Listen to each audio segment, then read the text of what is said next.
प्रभु यीशु मसीह के नाम में आप सबको सलाम।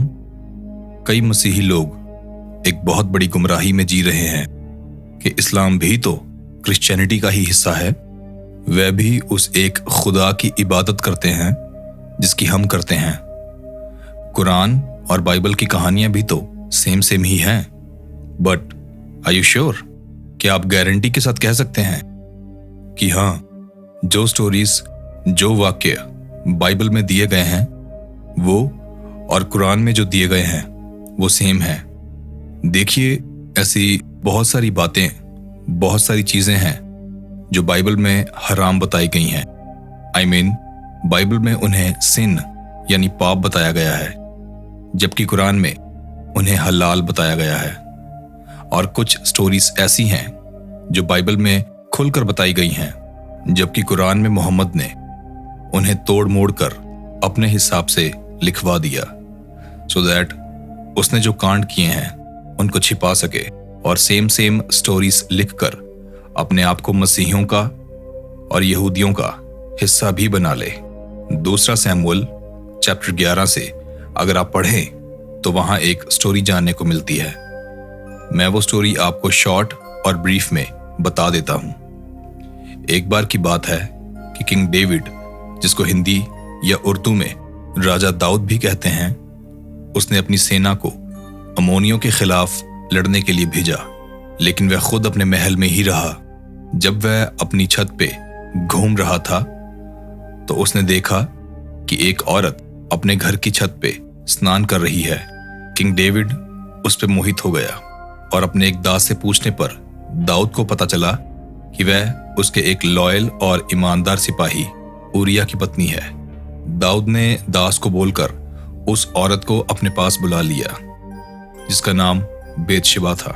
उस औरत के महल में आने पर राजा ने उसके साथ हम बिस्तरी करने की बात कही, लेकिन क्योंकि किंग डेविड एक राजा था और बेतशेबा एक आम औरत, तो वह उसे मना नहीं कर पाई। लेकिन कुछ समय के बाद जब दाऊद को पता चला कि बेतशेबा प्रेग्नेंट है, तो दाऊद डर गया कि अब उसकी बदनामी हो जाएगी और उसका अधर्म सबके सामने आ जाएगा। इस पर दाऊद ने एक प्लान बनाया। उसने ऊरिया को जंग से वापस बुलवा लिया और उसको कहा कि वह एक अच्छा सिपाही है और उसको अब आराम करना चाहिए और अपनी पत्नी के पास जाकर मौज मस्ती करनी चाहिए। लेकिन ऊरिया एक लॉयल सिपाही था, इसलिए उसको राजा दाऊद की यह बात सही नहीं लगी और वह अपनी पत्नी के पास जाने के बजाय बाकी सिपाहियों के पास ही रुक गया, क्योंकि उसको लगा कि वह अपनी पत्नी के पास जाकर मौज मस्ती कैसे कर सकता है जबकि उसके बाकी साथी मौत की कागार पर खड़े हैं। इस पर राजा दाऊद को बहुत गुस्सा आया और उसने ऊरिया को फिर से जंग में जाने के लिए कहा। दाऊद ने ऊरिया को एक लेटर भी दिया और कहा कि वह इस पत्र को जोएब को हैंड ओवर कर दे। जोएब ने जब वह लेटर पढ़ा तो उसमें लिखा था कि ऊरिया को फ्रंट लाइन पे खड़ा कर दिया जाए ताकि वह जंग में मर जाए, और हुआ भी ऐसा ही। जब राजा को पता चला कि ऊरिया मारा गया है तो उसने उसकी पत्नी बेतशेबा से शादी कर ली और दाऊद को लगा कि अब सब कुछ सॉर्ट हो गया है। लेकिन एक दिन खुदा ने अपने एक नबी नेथन को दाऊद के पास भेजा। उसने राजा के महल में जाकर राजा से कहा कि किसी जगह पे दो शख्स रहते थे। एक के पास बहुत भेड़ बकरियां थी, लेकिन एक के पास एक ही मादा भेड़ थी। एक दिन धनवान व्यक्ति के घर मेहमान आ गए। वह धनवान व्यक्ति अपने मेहमानों के लिए खाने पीने का बंदोबस्त तो करना चाहता था, लेकिन वह अपने मवेशियों में से किसी एक को भी इस्तेमाल नहीं करना चाहता था।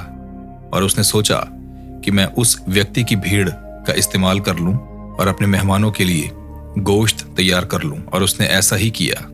उसने अपनी खुद की भेड़ बकरियों में से एक भी ना लेकर उस गरीब इंसान की भेड़ को मारकर अपने मेहमानों के लिए खाना बना दिया।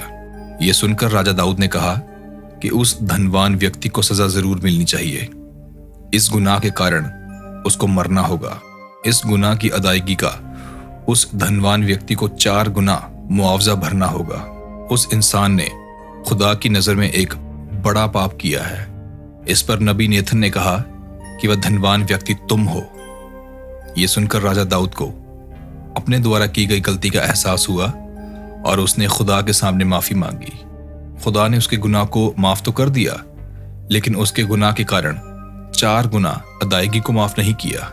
जैसे राजा दाऊद ने 4 गुना अदायगी की बात कही थी, उसी तरह उस 4 गुना अदायगी की बात खुदा ने राजा दाऊद पर लागू करी। इस 4 गुना अदायगी का मुआवजा राजा दाऊद ने अपने 4 बेटों को खो के चुकाया, यानी उसके 4 बेटों की मृत्यु से।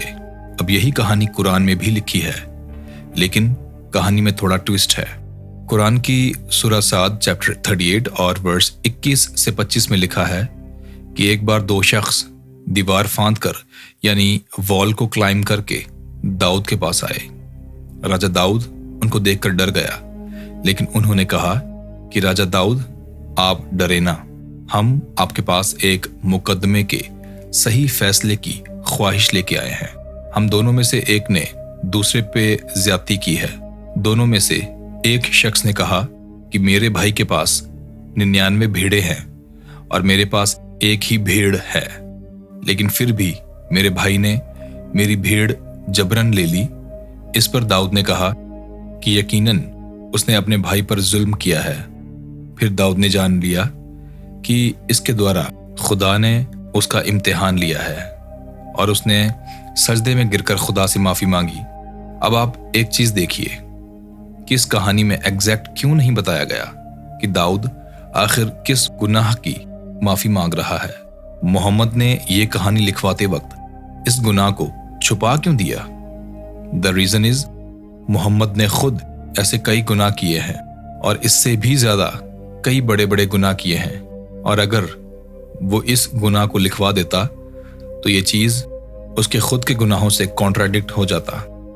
मोहम्मद ने यहूदी बनु कुरैजा कत्लेआम में रिहाना के पति को मार डाला और उसकी बीवी यानी रिहाना को खुद के लिए ले लिया और उसे अपने साथ रख लिया ताकि जब जी में आए वह उसके साथ मनचाही हरकतें कर सके। मोहम्मद ने खैबर में किनारा अर-रबी को भी मारा और इसकी बीवी को भी हथिया लिया, जिसका नाम था साफिया बिनते हुआई, क्योंकि वह बेहद खूबसूरत औरत थी। मोहम्मद ने एक बार एक कबीले पे हमला किया जिसका नाम था बनी मुस्तालिक।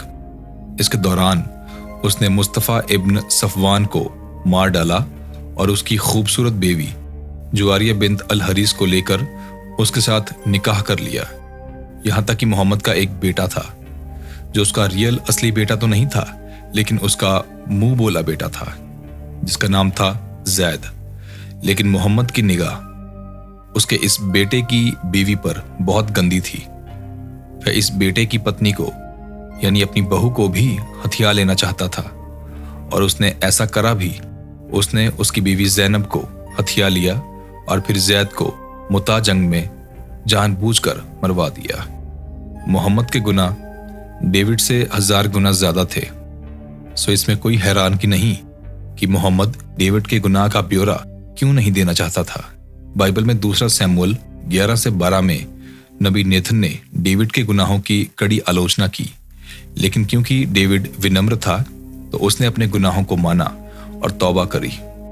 लेकिन मोहम्मद ने कुरान में से नबी नेथन की इंफॉर्मेशन और नबी नेथन के इस वाक्य को हटा दिया क्योंकि मोहम्मद को खुद की आलोचना बिल्कुल भी पसंद नहीं थी।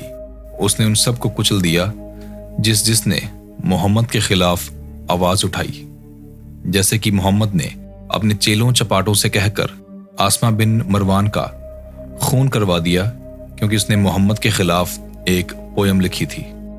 बदर की डकैती में कुरान और मोहम्मद की आलोचना के जुर्म में मोहम्मद ने अली को अल-नबर बिन अल हरीस को मार डालने का हुक्म दिया। मोहम्मद ने उकबा बिन अबू मुआद का सिर कलम करने का हुक्म भी दिया क्योंकि उसने मक्का में मोहम्मद की बेइज्जती की थी। मोहम्मद ने एक ऐसे इंसान को भी अपने पैरोकारों के जरिए मरवा दिया जिसकी उम्र 100 साल से भी ज्यादा थी, क्योंकि वह अपने शेर व शायरी के जरिए मोहम्मद की सख्त आलोचना करता था। लिस्ट और भी बहुत बड़ी है। मोहम्मद ने अपने चेलों को हुक्म दे रखा था कि जो भी उसकी और कुरान की मुखालफत करे उसका सर धड़ से अलग कर दिया जाए। मोहम्मद ने बाइबल से स्टोरीज उठा तो ली, लेकिन उनकी बुनियादी शिक्षाओं को अपनी सहूलियत के हिसाब से बदल दिया। इसलिए ऐ मेरे प्यारे मसीहियों, सिर्फ ऊपरी सतह से किसी बात को जानकर उस बात को करने वाले को खुदा का बंदा समझने की गलती मत करो। बाइबल में लिखा है, शैतान भी चाहे तो अपने आप को नूरानी फरिश्ते की तरह दिखा सकता है।